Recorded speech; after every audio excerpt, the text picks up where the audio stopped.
আরে পাগলি, ভূত বলে কিছু হয় না। হয় গো দাদা, হয় হয়, কি জ্বালা। তেঁতুল গাছ, এই দেখো না, তেঁতুল গাছ ভূতের গাছের কথা বলছে। তেঁতুল খেতে তো এমনি তো ভাল লাগে আমার, কিন্তু গাছটা তো ভয় লাগে।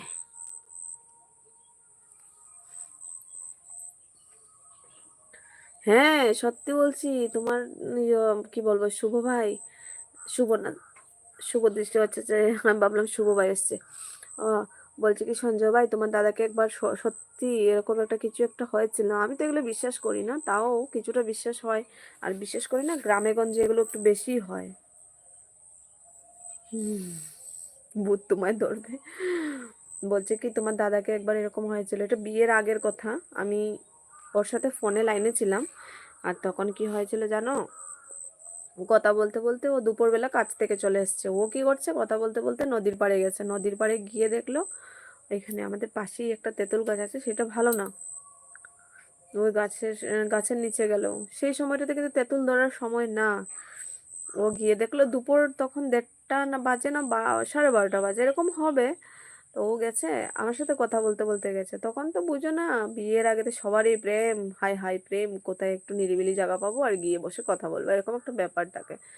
তো ও এরকম শান্তশিষ্টভাবে কথা বলার জন্যই গেছিল এই তেঁতুল গাছের নিচে, বলো একই পাগল।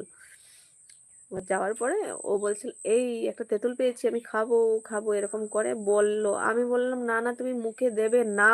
কিন্তু ও দিয়ে দিয়েছে অলরেডি, কথা বলতে বলতে মুখে দিয়ে দিয়েছে। তারপর হলো শেষ। ও আস্তে আস্তে করে শুকিয়ে যাচ্ছিল, শুকিয়ে যাচ্ছিল। আমি দেখিনি কখনো, ভিডিও কলও করিনি তখন। 2 মাস মনে হয়। আর আমি ভাবি ও আস্তে আস্তে শান্ত হয়ে যাচ্ছে, কি হয়েছে কি না, ওর সাথে একটু তর্কাতর্কি হয়ে যেত এরকম আর কি। তো ও বলছে যে না, আমার শরীর খুব খারাপ, আমি কথা বলতে পারি না।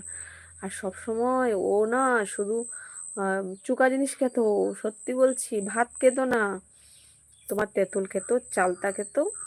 চালটা তো অনেকটা, ওইগুলো খেয়ে ও পেট ভরে ঘুমিয়ে পড়তো, আর কিছু লাগবে না ওর। ভাত দেখলে বমি করতো এরকম, মানে অনেকটা, মানে ও শুধু চুকাটাই খেত। টক জিনিস যেটা আছে ওই জিনিসটাই বেশি খেত। তারপর হলো একটা কাকুর এখানে গেল। তো উনি ছিল, মানে কি বলবো, মানে আমাদের এখানে একটু দূরে আছে। তো ওনার এখানে গেল, ঝাড়ফুঁক করলো, তারপর থেকে আস্তে আস্তে করে সুস্থ হলো। আগের ফটো আছে ওর, কোন মোবাইলে জানি না। মানে আমার যে এই জায়গাটা দেখতে পাচ্ছ, এই জায়গাটা, মানে এই জায়গাটার মতো ওর এই জায়গাটা হয়ে গেছিল। মানে এতটা পাতলা হয়ে গেছিল, মুখ টুক একদম ছোট হয়ে গেছিল, চেনা যাচ্ছিল না। ওর ড্রেসটা ওকে পরলে মানে কেমনই লাগতো। তো আমি তো জানি না, তখন ভিডিও কল করিনি। আর ওই বিয়ের পরে বললো যে তুমি তো আমাকে, আমার সাথে ঝগড়া করতে, আমার কি অবস্থা হয়েছিল জানো। তারপর ও ফটোটা দেখালো, দেখো আমার কি অবস্থা। কুমার, হাই। আমি কথা বলতে বলতে কি যে করি, এতটাই বলে ফেলি না, সবাই চলে যায়। কুমার, হাই। গোপাল দাদা ভাই তোমাকে ভূত দেখবে। गोपाल दादा के बुद्ध और गोपाल दादा माँ मेरे धारिया देवे। हेलो नमस्ते, और क्या हाल है। अरुण भाई मैं ठीक हूँ, आप कैसे हो बताओ। Thank you so much like done करने के लिए। आप कैसे हो, लाइक डन। हाँ मैंने इसलिए पहले ही बोल दिया। ও গোপাল দাদা চলে গেছো কি বলো। সঞ্জয় ভাই বলো,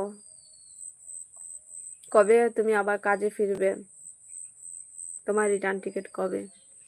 কি জ্বালা, অনেক জ্বালা।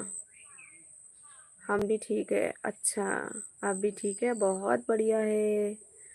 और भाभी जी कैसे है बताओ।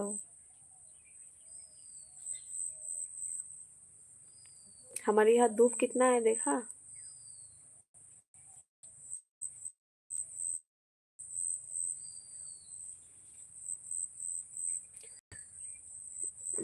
ও তোমাদেরকে একটা জিনিস দেখানো হয়নি গো, আমার সুন্দর একটা ঘর হবে। শুধু ভাবছি, কবে হবে জানি না, কিন্তু ভাবছি। তো এই দেখো কিছুটা রড আনলো তোমার দাদা, রড কিছুটা এনে রাখলো।